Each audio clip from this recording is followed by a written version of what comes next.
My work is not neat enough after learning tailoring for 2 years.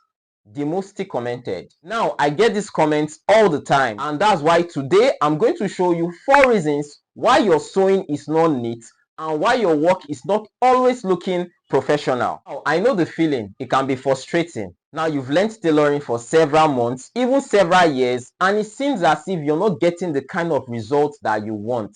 You finish sewing a cloth or a garment and it's not looking the way you want it to look.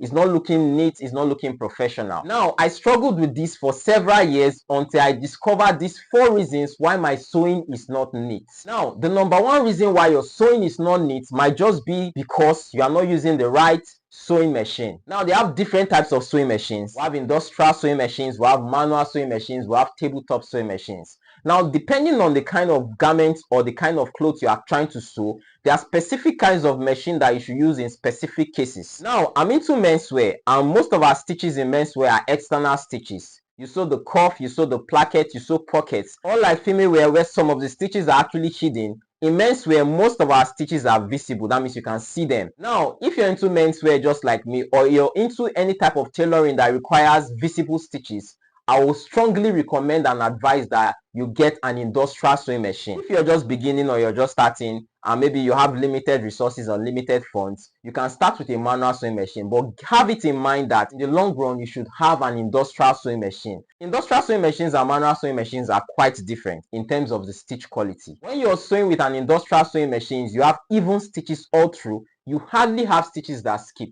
But if you're using a manual sewing machine, you face the challenge sometimes, especially if your machine actually is not well set. You face some challenges of skip stitches, uneven stitches. You see tight stitches on this part, you see wider stitches on this part. So you come across some of these issues and it can actually affect the finish of your work. Now, what do I mean by the finish of your work or the finishing of your work? It's actually how your work looks from the outside and the inside of the cloth when you finished it. So using a very good sewing machine is very, very important, especially an industrial sewing machine. So if you're into menswear or you're into any type of tailoring that requires visible stitches a lot, it's recommended that you get an industrial sewing machine.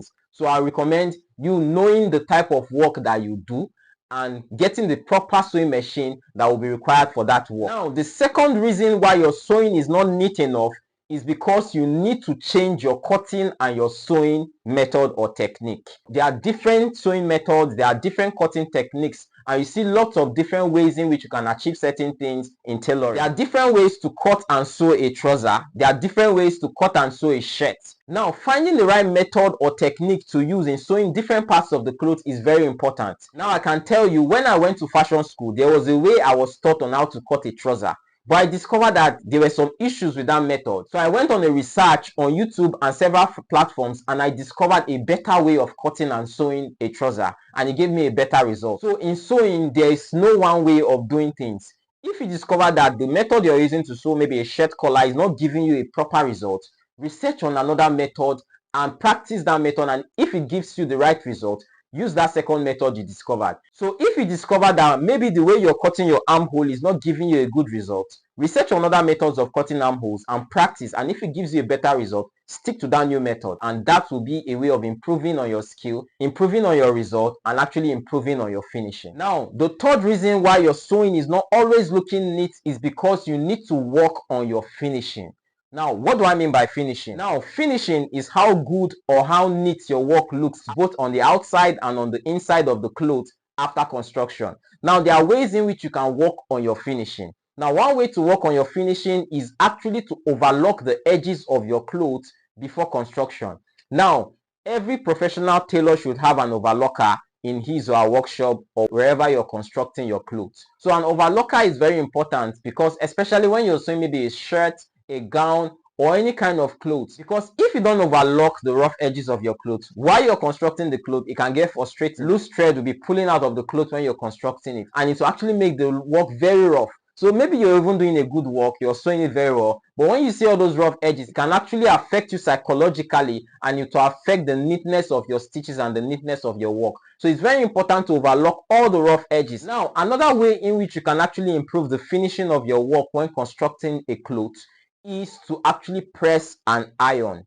Now, I cannot overemphasize on the importance of actually pressing and ironing your clothes. Now, I don't mean pressing and ironing the clothes after construction. I mean pressing and ironing the clothes before construction, while you're constructing the clothes, and after constructing the clothes, especially during the construction process. After your sewing machine, another important tool that you need as a tailor that is very important is a good pressing iron. A good pressing iron should be a steam iron. There are certain instances where you need to use a dry iron, maybe when you're ironing a gum stay on a cloth. Now, the essence of having a steam iron is because if you use a dry iron and it gets too hot, it can actually affect the fiber of your fabric. You can easily burn your fabric and it will create some kind of unpleasant shine on the fabric. So that's why it's very important to use a steam iron. Maybe you're sewing the shoulder of a shirt together. You need to press that shoulder after sewing so that when you top stitch on it, it will give you a straight stitch and it will make the construction process of the cloth neater and professional looking. If possible, there are certain interfacing gum stays that you need to put on certain parts of the cloth. You need to iron them on certain parts of the clothes that will make the work come out better and neater, and it will actually determine whether your work will come out fine or otherwise. If you're getting value from this video and you're really serious about upgrading your skill in tailoring, like, share and subscribe to our YouTube channel Luyasi.